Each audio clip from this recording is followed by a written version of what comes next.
Continuous controls monitoring actually has some of the best case studies and the best ROI case studies that we've seen. It's going to be very easy for you to implement a business case to implement CCM at your company, continuous controls monitoring. The ROI from CCM comes in two major areas. The first is what we call soft dollars, and the second is hard dollars. So with soft dollars, what you're getting is you're saving time and labor costs because the software is automating either the implementation of your controls or the testing of your controls. So by automating, you're cutting down on the time, and you can assign those people to other tasks. The hard dollars are obviously when you recoup money or prevent money from going out due to error or fraud. And just about every continuous control monitoring vendor out there will have good examples of this for you. And to be frank, I wish they would tout it a little more, because these are the things that customers and prospects want to see. One good example was a CCM vendor who had a client that had a supplier that was billing two different divisions of the same company. They were billing the US division and they were billing the Mexican division. Now, the two divisions' ERP systems didn't talk to each other, so they weren't aware that this was happening. And I don't even know if the supplier was doing it intentionally or not, but the point was that it was happening. And they were getting paid twice. They implemented the CCM vendor system, detected this error immediately, and the system very nearly paid for itself that day. So there's a lot of great case studies. You should be able to recoup the investment you put into CCM software within the year pretty easily, most likely even within 6 months. And in these extreme examples, and again, they're on the edge, you can recoup the cost that you spent on that almost immediately by detecting these major errors and fraud. And some are intentional. So for example, when you have segregation of duties violations, a common example is you don't want the same person entering a new vendor or supplier into the system and then making a payment immediately to that vendor. That is obviously wrought with fraud. So you can stop those kinds of things from happening in addition to just genuine billing errors. So it's very easy to make a case study to implement CCM and get your money back very, very quickly. So when you are considering implementing a continuous controls monitoring solution, the first thing you want to do is you want to decide, look at if you have ERP systems in place already, because the major ERP vendors and the mid-market ERP vendors oftentimes will have continuous control monitoring functionality.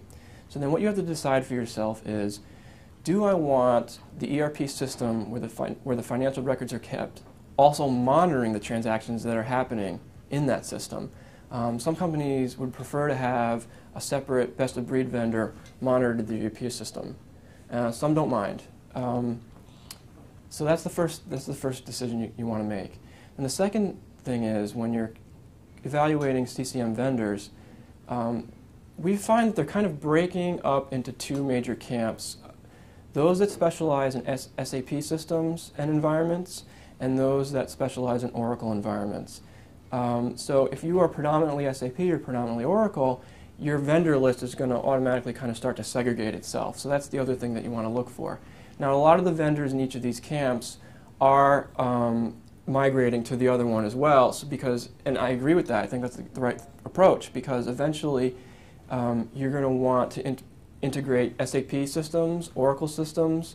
You know, we find that even within our client base, even when there's a mandate to have one of the ERP systems or the other, you know, through acquisitions, through divestitures, you know, you're just, all of a sudden you've got this kind of mishmash of ERP systems. So we have a lot of clients with SAP, Oracle, some of the mid-market players. So, you know, if you really want to tie all these systems in, you should probably look for a CCM vendor that at least has the vision to moving towards these other areas. And again, whether they can do it themselves or through a partner isn't as important. So that's what you want to look for. What's the ERP environment of that vendor's customers? So a lot of our clients ask us, when we want to implement a continuous control monitoring solution, where do we start? A lot of times you're not even aware of what your problems are, so it's hard to say, well, I'm going to fix all my problems internally first, because you don't even really know what they are. So a lot of times there's nothing wrong with just putting the CCM system in place, run it, and see what you come up with. And a lot of companies do that. And then they find out where the problems are, and then you can work on remediation and how you're going to fill in those gaps. Another way to approach it is start with the outside first. So an example would be start with maybe the invoicing system. You know, when you receive the invoices, look at those invoices, do three-way matches. You know, start with your vendors and your suppliers first. Make sure your duplicate payments aren't going out. Then start to backtrack through those processes until you get into your internal system, peoples and processes, and then try to fix those. That's an approach that we've seen work because with the outside systems, it's easier to see, you know, for example, duplicate payments going out to the same vendor. Those things are really easy to catch. So you catch those first, you get that money back in-house, and then you can use that money, you can reinvest it in yourself, and then you can start fixing the internal processes. So I would say start from the outside and work your way back in.